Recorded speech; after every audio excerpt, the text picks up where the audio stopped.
Vamos começar pelo... Vocês podem gravar isto, não há problema nenhum, e difundir depois como acharem conveniente. Ok, muito obrigado.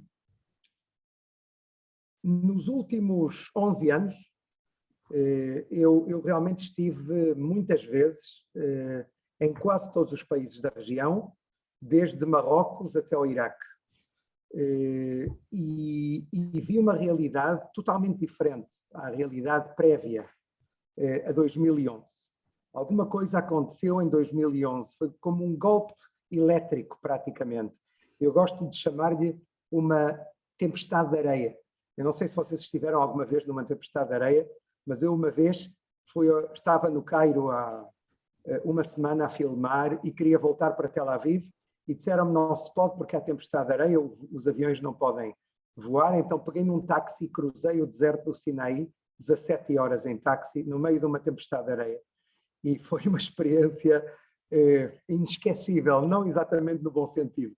Quando estás numa tempestade de areia, tu vês meio metro e não sabes o que há à volta, não tens a mínima ideia o que há à volta.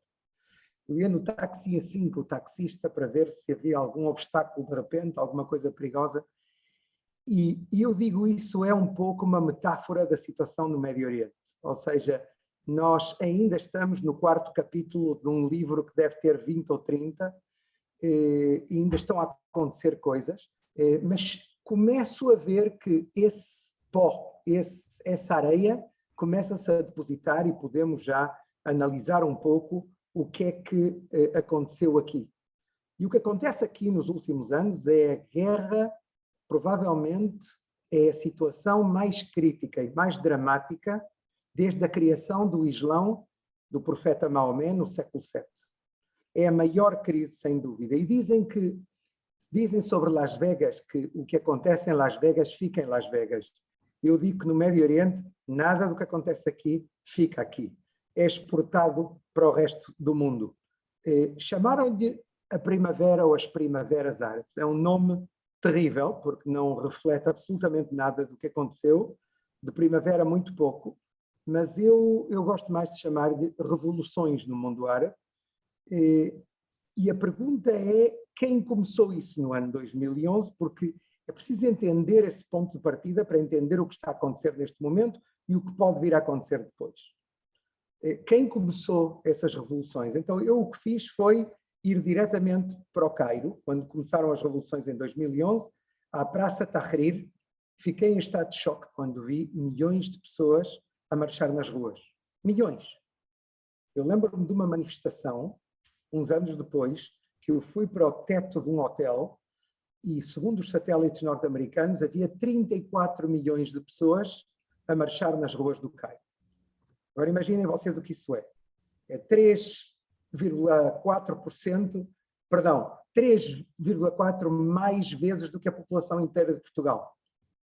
Ou seja, 4 vezes mais a população de Israel. É incrível ver uma marcha assim no meio da rua. Isso era um pouco a sensação que eu tive quando cheguei à Praça Tahrir e via-se sobretudo 2 tipos de pessoas.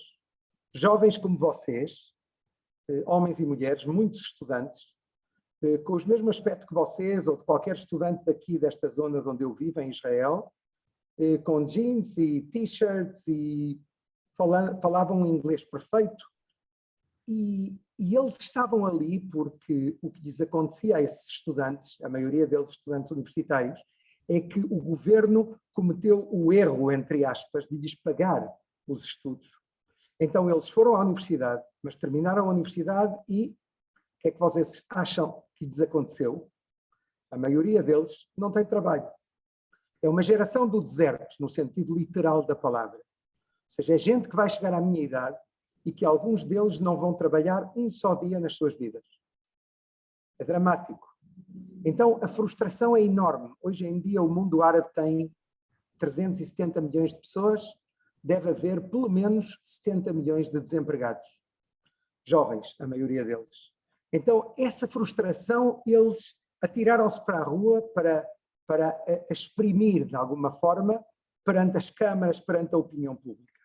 Mas depois houve outro tipo de pessoas que me surpreenderam imenso na Praça Tahrir no ano 2011 e que me continuam a surpreender até hoje.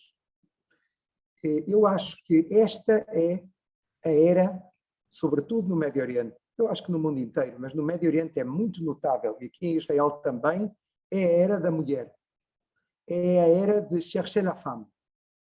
As mulheres são, provavelmente, o grande agente de mudança, de transformação nas sociedades nesta região do mundo, e isso eu vi pela primeira vez ali. Agora, vocês têm que entender, eu trabalho com a SIC e com a Antena 3 e mais tarde com outros canais, mas estes dois canais, eu trabalho em 5 línguas, em inglês, francês, espanhol, português e hebraico, mas com estes canais com quem estou unido já há muitos anos, a SIC desde os primeiros dias e a Antena 3 também, desde que eles começaram, em Espanha, eles realmente, quando eu comecei, portanto, naquela altura, eu ia ao Cairo todos os anos, e eu lembro-me que se eu queria entrevistar uma mulher, professora universitária, política, estudante, intelectual, ela tinha proibido sentar-se comigo sozinha no café de um hotel, mesmo se ela fosse laica e moderna e tudo, mas não podia sentar-se comigo num café de um hotel, porque isso era considerado imoral, sentar-se com um homem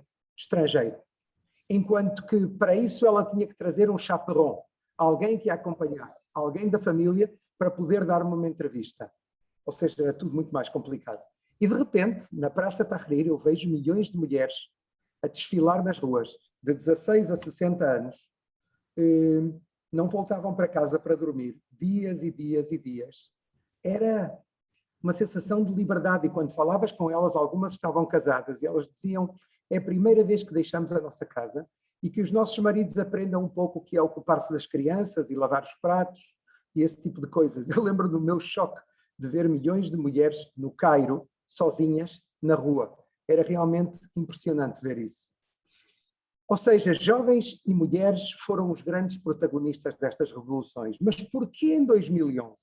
O que é que aconteceu em 2011 que provocou estas explosões em muitos lugares do mundo? Também em Nova Iorque, também em Madrid, também aqui em Tel Aviv.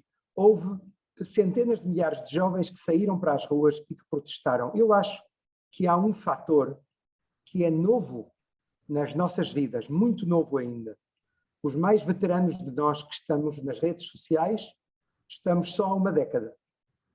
E uma década não é nada do ponto de vista histórico. As redes sociais são um game changer. São um megáfono extraordinário que afeta as nossas vidas, mudou a política internacional, mudou a forma como nós nos comunicamos, mudou a psicologia social, mudou tantos fatores. E nós ainda não conseguimos entender bem como isso acontece. Houve guerras nos últimos anos, nos quais tanques entraram em território inimigo e os soldados que estavam a ser bombardeados por artilharia do lado inimigo estavam a falar com a mãe ao telefone, com o telefone celular, ou a enviar fotografias no Instagram para que os pais vissem o combate em direto, em vivo. São coisas que nunca aconteceram na história da humanidade e que nós ainda não terminamos de assimilar e de compreender o efeito que isto tem sobre as nossas vidas. E nas revoluções no mundo árabe, eu não tenho dúvida que a frustração que foi exprimida por milhões de pessoas, homens, mulheres, jovens, estudantes, nas redes sociais, foi um dos fatores que atirou para a rua as pessoas. Eu conto-vos uma história, por exemplo, eu cheguei a Amman para cobrir o que estava a acontecer, as primaveras árabes, e disseram-me, vai a um café internet, um internet café, que há lá um grupo de jovens que te vão chamar a atenção. Chego lá e vejo uma menina, mais ou menos da vossa idade, 20 e poucos, muito bonita, com jeans muito apertados e sapatos altos, maquilhada, mas com um véu de cor-de-rosa no cabelo, o véu tradicional. Eu perguntei-lhe por religião, ela chama-se Amna.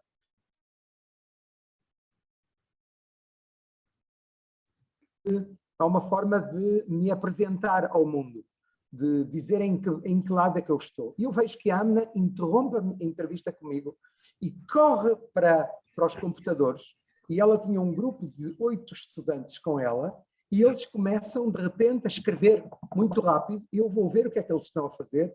Era uma quinta-feira, eles estavam a organizar, em Amman, na Jordânia, as manifestações que iam ter lugar no dia seguinte, sexta-feira, na saída das mesquitas, vocês sabem que sexta-feira é o dia santo dos muçulmanos, eles estavam a organizar manifestações em Teherão, em Amman, em Sanaa, no Iêmen, no Cairo e em Rabat, em Marrocos.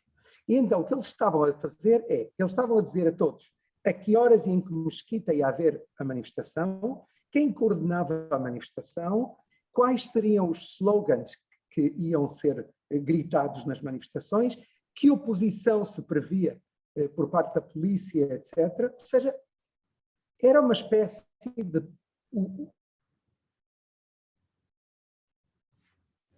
revolução árabe, muçulmana, porque os iranianos não são árabes, são muçulmanos, que unem todo o mundo muçulmano através do trabalho da Amna e do grupo dela, uma menina de 21 anos que ali estava. Ou seja, realmente é extraordinário. Ou seja, esse é um dos fatores aglutinadores que fez que, quando houve um rapaz na Tunísia que se imolou como protesto perante a Câmara Municipal da sua aldeia, porque não lhe permitiam vender frutas sem pagar dinheiro à polícia, e ele não tinha trabalho e tinha filhos, e então queimou-se. Essas imagens foram filmadas e eu, em qualquer lugar de onde chegava no mundo árabe, jovens mostravam nisto, que é, vocês sabem, isto é a arma mais letal que existe no mundo hoje em dia, o smartphone. Muito mais do que um avião F-15 ou F-16 ou F-35 ou de um tanque. É realmente a arma mais letal. E eles mostravam umas imagens, tanto dos protestos no mundo árabe, na Praça Tahrir, mostravam umas imagens deste jovem Mohamed Bouazizi, que se queimou, etc, etc, etc. Ou seja, estamos numa era nova que realmente permite que fenómenos que acontecem num lado do mundo tenham um eco imediato do outro lado do mundo. E outro fator extremamente importante para as revoluções árabes é a revolução mediática. Vocês sabem que no mundo árabe, até ao fim dos anos 90, havia um canal de televisão e esse canal estava com censura.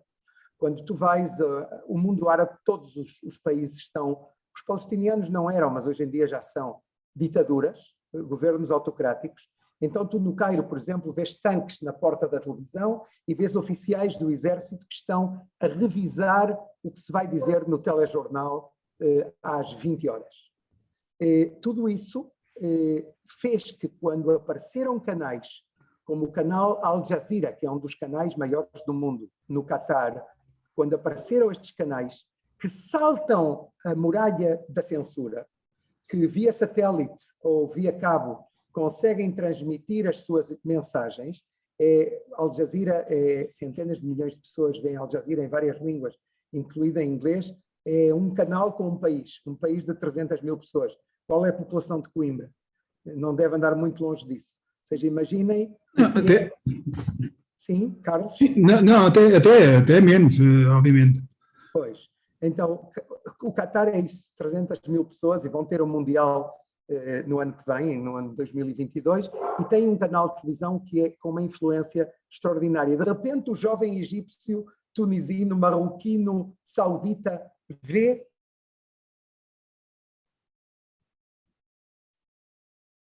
nova, que há corrupção no seu país, que há violações de direitos humanos, que ativistas políticos são presos ou assassinados, etc, etc, etc. E de repente descobrem tudo isso, e isso provoca uma espécie de amargura e de frustração que os atira para as ruas. Então esses foram os motivos das revoluções árabes. Mas o que é que eu vi com os meus olhos quando recorri de Marrocos a Iraque? No Iraque estive 4 vezes e estive com os generais curdos. Vocês sabem que o Kurdistão está no norte do Iraque, tenta conseguir a independência, mas eles foram quem tiveram o peso da luta contra o Estado Islâmico. Eu estive lá 4 vezes com eles, fiz um documentário, podem encontrar isso na hemeroteca da SIC. Em qualquer caso, foi fascinante, entrevistei homens do Daesh, do Estado Islâmico, presos, e o que eu descobri é uma zona que teve mais de 1 milhão de mortos, desde o princípio das revoluções árabes, a metade deles ou mais na Síria, um país que está aqui ao lado, a 200 quilómetros daqui, e que está totalmente destruído. houve dezenas de milhões de refugiados, só na Síria 14 milhões de pessoas perderam as suas casas, alguns estão no Médio Oriente, aqueles que têm mais dinheiro conseguiram chegar à Europa, sobretudo à Alemanha, que era o grande sonho deles. Eu sei que também em Portugal há alguns milhares que conseguiram chegar aí. Descobri outra coisa que extremamente triste, que foi uma das coisas que a mim mais me impressionou, numa cidade do Iraque, do norte do Iraque, que era a capital do Estado Islâmico, e numa cidade síria, a cidade do Iraque é Mossul e a cidade síria é Raqqa. O Estado Islâmico criou mercados de escravos, que funcionavam todas as quartas-feiras, e aí vinham sheiks de todo o Médio Oriente comprar meninas de 9 até 20, 22 anos. Às vezes, se elas não fossem bonitas, pagavam com um pacote de cigarros. Às vezes pagavam até 22 mil dólares. Depende se elas tinham pele branca ou não. Branca é mais caro, olhos claros ou escuros, claros é mais caro, se eram dóceis e se deixavam violar com mais facilidade ou não. Tudo isso vendiam-se como se fossem objetos, normalmente miúdas cristãs. Há uma minoria cristã que foi perseguida pelo Estado Islâmico, pela Al-Qaeda, profundamente. O Papa, com quem eu trabalho há 7 anos, seguiu isso quase diariamente, com grande preocupação, mas houve também outro povo muito perseguido pelos radicais muçulmanos, que é o povo Yazidi, que são 1,5 milhão de pessoas e são extremamente pacíficos, eles não acreditam. Tem 4 genocídios, incluído agora com o Estado Islâmico. As mulheres deles são também muito bonitas e os islamistas raptaram milhares de mulheres destas, que foram vendidas cada quantas semanas por a outra pessoa, como se fossem objetos, e também meninos pequenos, bebés de 3 anos, de 4 anos, que foram transformados em escravos ou em soldados. Eu vi miúdos de 9 anos que já conduziam caminhões de bomba para se suicidar no meio de soldados inimigos, ou crianças de 3 anos que já sabiam disparar. E tudo isto foi feito pelo Estado Islâmico, que é um dos fenómenos que eu acho mais tristes do que nós vimos, e também o mundo árabe em geral, que controla a metade do petróleo e a metade do gás do mundo, do planeta, tem ainda 27% de analfabetos, o que é ainda um número demasiado grande. Mas como resultado de tudo isto que nós estamos a falar, o que vimos também é que há 5 países do Médio Oriente que desapareceram, tal como os conhecemos. Estamos a falar da Síria, que está totalmente desmantelada e ocupada por potências estrangeiras, como a Rússia, como o Irão, ou os seus proxies, o Hezbollah do Líbano, que ainda tem lá soldados, ou a Turquia no norte, e há uma certa parte que ainda está na mão do governo sírio, que destruiu o seu país, apesar de tudo. Depois o Iraque, que está dividido em 3 hoje em dia, mas que também está semi-destruído, o Iémen, a Líbia, que agora tem de novo gente do Estado Islâmico e da Al-Qaeda que se está a reorganizar e que está a enviar continuamente imigrantes do Médio Oriente e da África que sobem em plataformas. Acho que ontem foi o dia do refugiado e eles tiram-nos o dinheiro, põem-nos naquelas plataformas e mandam-nos para Lampedusa, território da União Europeia. Eles querem desestabilizar a União Europeia dessa maneira e tiram-nos o dinheiro todo. Muita gente morre no caminho. No meio de tudo isto, eu quero dizer umas palavras também sobre Israel e dizer umas palavras também sobre estes... e o 5º país que foi destruído é a Somália, mas isso é menos relevante para o que nós estamos a falar. Vocês podem perguntar-se agora, ok, então, e qual vai ser a configuração futura do Médio Oriente, segundo o que tu viste com os teus próprios olhos? Eu acho que há 5 países, talvez 6, que vão estar no mapa do Médio Oriente em qualquer caso. O primeiro é o Egito. O Egito não dependeu, não foi criado como resultado da Primeira Guerra Mundial, quando as potências coloniais, os britânicos e os franceses, desenharam um mapa do segundo os seus interesses energéticos e outros. Esses chamaram-se os acordos Sykes-Picot. Foi assim que apareceram países que não existiam até esse momento, como a Transjordânia, a Jordânia na atualidade, o Iraque, a Síria, o Líbano, etc. Foram inventados pelas potências coloniais, de alguma forma. Então, o que nós vimos é que o Egito tem já milhares de anos, é 1/4 da população árabe, 1 de cada 4 árabes é egípcio, são mais de 100 milhões de pessoas, é um pouco os Estados Unidos do mundo árabe, é lá que se fazem as melhores séries de televisão, o Hollywood árabe está lá, os melhores livros são publicados lá, os melhores analistas, ou seja, a influência cultural do Egito, apesar de não ser um país rico, é enorme. 40% da população vive com menos de $2 por dia, ou seja, mais de 40 milhões de pessoas, mas apesar de tudo é um país com uma influência enorme e o Egito, melhor ou pior, vai estar aí. O segundo país é a Arábia Saudita. Eu estive lá no ano passado, volto a ir lá em julho agora, com 50 graus, mas o Egito, a Arábia Saudita é um país importante porque a Arábia Saudita é a casa de Meca e Medina, os lugares mais sagrados para o mundo muçulmano. 1,6 bilhão de pessoas, não sei como é que vocês dizem, 1.600 milhões, não sei qual é o termo exato, mas Sim. qual é, Carlos, para que eu aprenda? Penso que será 1.600 milhões, sim, penso que sim. 1.600 milhões, e em qualquer caso eles estão a viver neste momento o reino mais conservador do mundo, vive agora uma espécie de revolução também no status da mulher, que é vertiginosa, ou seja, rapidíssima, em muito pouco tempo. Eu de repente vejo mulheres em todas as posições de governo, universidades, nos boards de empresas mais importantes, 60% dos estudantes nas universidades, muitos deles vão ao estrangeiro estudar, saem daquele lugar protegido de porcelana, mulheres, imaginem, nos Estados Unidos, no Canadá, na Grã-Bretanha, na França, a estudar 4 anos, voltam depois de 4 anos e são pessoas diferentes.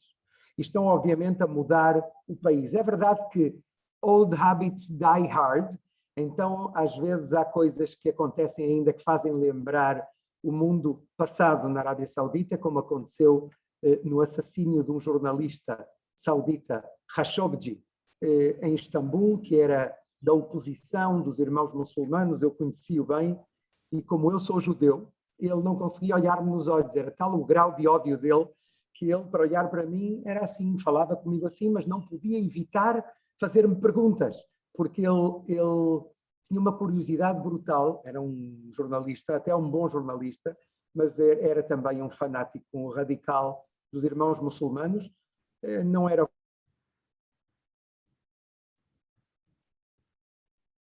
Neste momento, vocês têm que se lembrar que a Arábia Saudita está no meio de uma revolução social muito importante. Depois estão 2 países que não são árabes, mas são muçulmanos, e que vão estar aqui, têm milhares de anos de existência, a Turquia por um lado e o Irão pelo outro.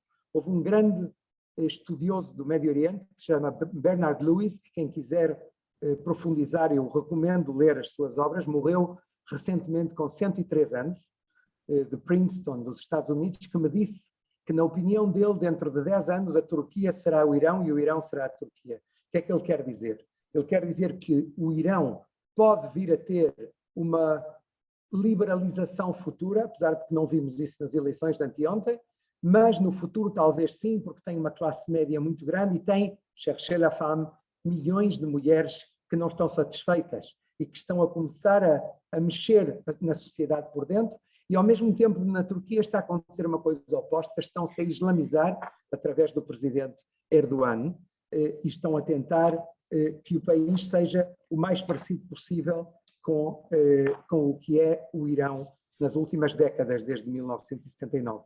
E o quinto país que vai estar aqui, em qualquer caso, eu acho, é Israel.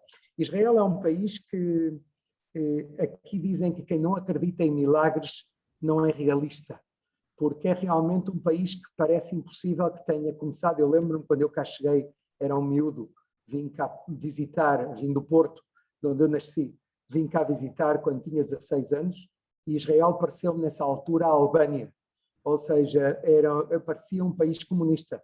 Havia um tipo de pão e um tipo de queijo no supermercado, os carros pareciam os carros cubanos da Havana, com 400 mil quilómetros, as pessoas eram todas muito socialistas e tudo muito igual, muito igualitário, não havia ninguém com um bocadinho mais, e se alguém comprava um frigorífico um bocadinho mais sofisticado, já era tema dos vizinhos olhar. Eu acho que 40 e pico de anos depois, Israel é um país totalmente diferente, é um país com uma renda per capita superior à de Portugal, Espanha, França, Grã-Bretanha e Japão. Israel tem hoje 41, 42 mil dólares de renda per capita, é um país muito forte, é provavelmente a nação militarmente mais forte, como dizem os árabes, entre a Indonésia e Gibraltar, tem uma economia forte, tem uma vida cultural muito forte, é um país do mundo com mais prémios Nobel per capita também, tem 12 prémios Nobel, um país com uma população menor que Portugal, tem 9,3 milhões de pessoas, mas realmente é um país que começou de nada, absolutamente de nada.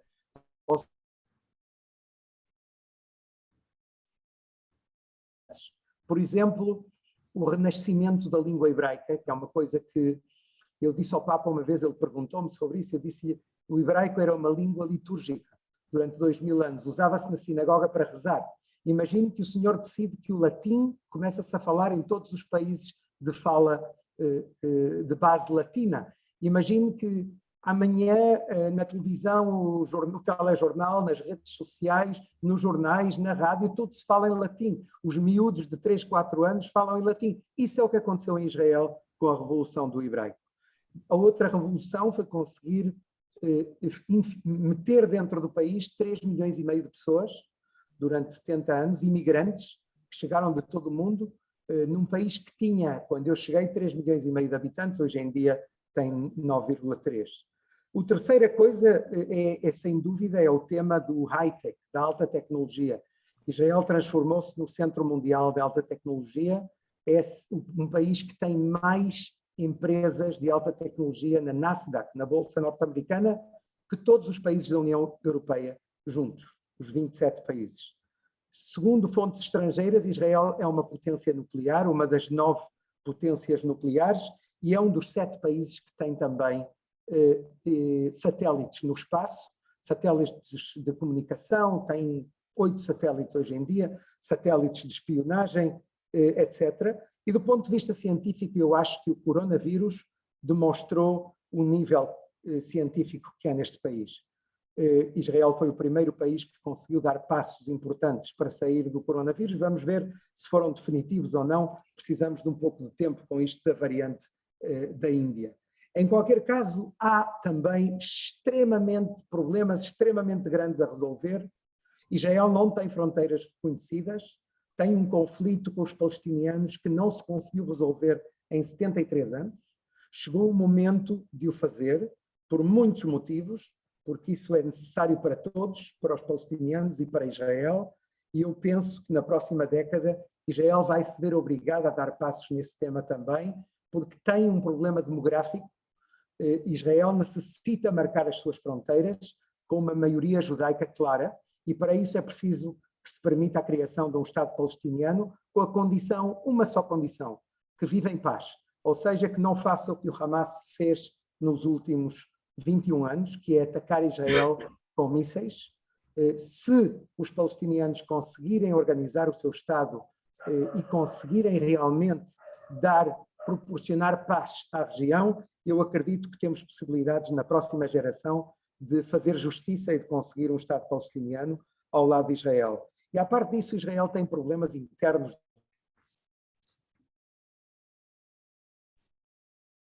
Muito igualitária, hoje em dia não o é.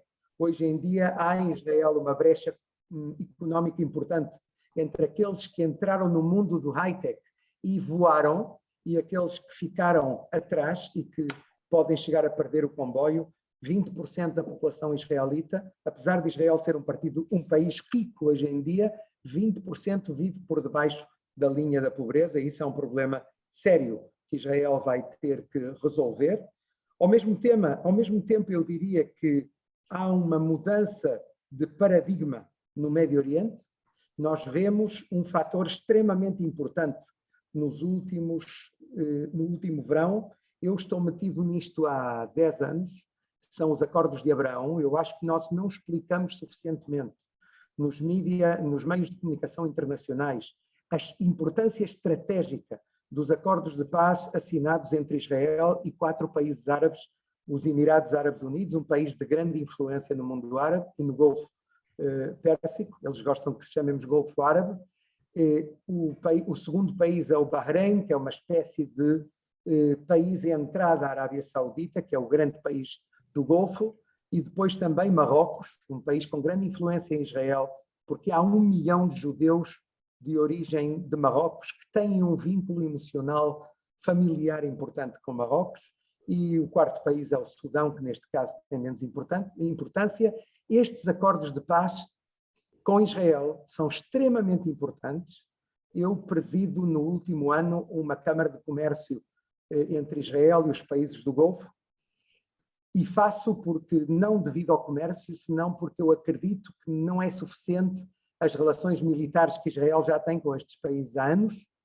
Eu acho que é preciso dar-lhes cooperação académica. Neste momento estamos a fazer acordos entre universidades, temas culturais, temas desportivos e também, porque não, temas comerciais e industriais. Israel está a construir hospitais, por exemplo, nesta zona do mundo, e faculdades de medicina e incubadoras de hubs de startups que existem neste país, estão-se a instalar lá para fazer joint ventures, está-se a fazer cooperação no espaço. Os Emirados enviaram agora uma nave a Marte, a nave Hope, vão enviar astronautas, um homem e uma mulher, à Lua. Israel está a colaborar com eles. Há uma série de alterações, eu diria, em tudo isto, e eu acredito que vai haver mais países que se vão unir a esses acordos de Abraão, isso espero nos próximos anos, começando por Oman, que é um país com grande influência portuguesa, a propósito, e seguindo, eu espero, pela Arábia Saudita, que é a joia da coroa. Agora, eu vou concluir só dizendo-vos uma coisa.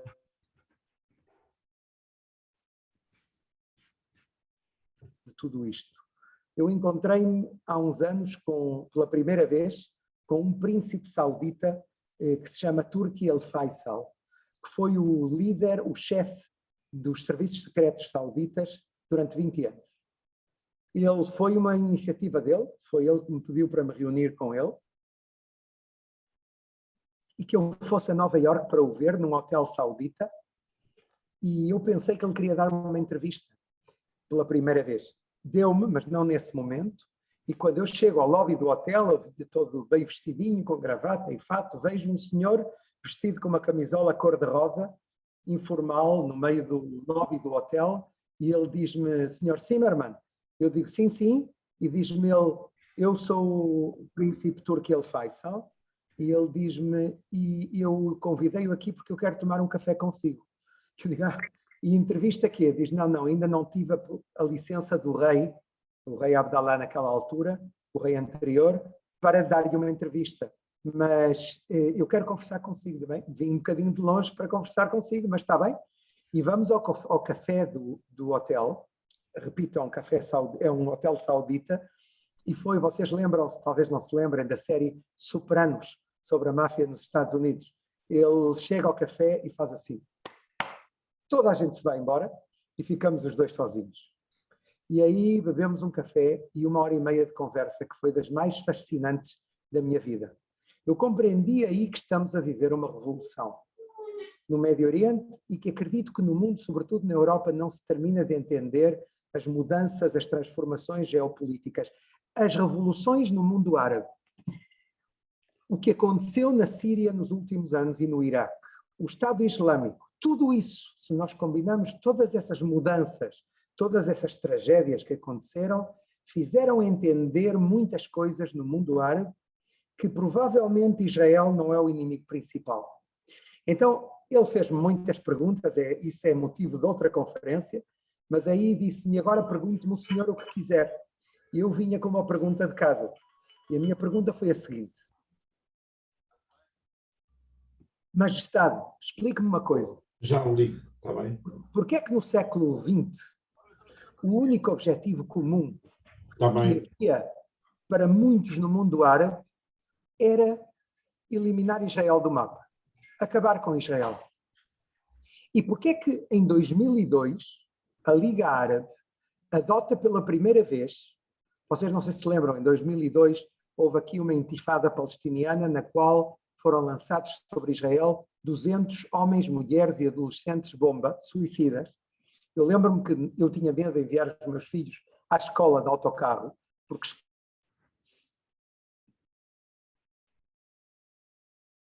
terrível. E justamente nessa época, em 2002, eles reúnem-se em Beirute, não muito longe daqui, no Líbano, e aprovam uma proposta saudita, que depois se transformou em árabe, para Israel, de normalizar as relações diplomáticas com Israel, a troco de um acordo com a Síria e com os palestinianos. Depois o acordo com a Síria desapareceu, porque a Síria destruiu-se, mas ficou o acordo com os palestinianos. Isso chamou-se a Iniciativa Saudita e depois transformou-se na Iniciativa Árabe de Paz.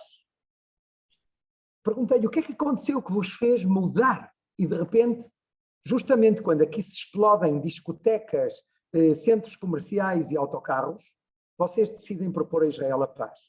Obviamente nessa altura ninguém em Israel ouviu isso. Agora começa-se a falar anos depois. A resposta dele foi a seguinte, e a resposta dele é o motivo pelo qual estamos a ver uma revolução geopolítica. Número 1, porque temos inimigos comuns. Porque hoje em dia nós estamos ameaçados, o mundo árabe pragmático está ameaçado pelo Irão da mesma maneira que vocês estão ameaçados pelo Irão. Vocês sabem que o mundo muçulmano está dividido em dois grandes grupos, os sunitas e os xiitas. E há uma rivalidade profunda entre estes dois grupos.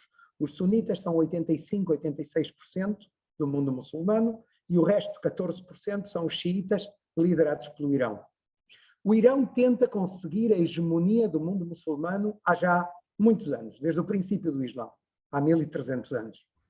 E eles querem ser líderes, os persas ainda, antes dos iranianos atuais, queriam ser líderes do Médio Oriente já há 4000 anos. Eles continuam a fazê-lo e usam toda a sua influência militar, religiosa, os proxies que são o Hezbollah no Líbano e o Hamas em Gaza, para conseguir essa liderança. E o mundo árabe sunita, pragmático, mais pró-ocidental, com a Arábia Saudita, o Egito, a Jordânia, Marrocos, eu diria o resto dos países do Golfo, Oman, Kuwait, etc., sentem-se ameaçados pelo mundo árabe, pelo mundo iraniano, pelo mundo xiita. E eles veem Israel um aliado. E à parte disso, de repente surgem grupos islamistas radicais perigosíssimos, como a Al-Qaeda, que fez os atentados do 11 de setembro em 2001, e como agora nos últimos anos o Estado Islâmico, que ameaçam também os moderados do mundo árabe e também Israel. Primeiro motivo, inimigos comuns. Segundo motivo, ele contou-me uma coisa que me surpreendeu muito. Em 1973 houve a última grande guerra entre Israel e o mundo árabe. Israel foi surpreendida no dia mais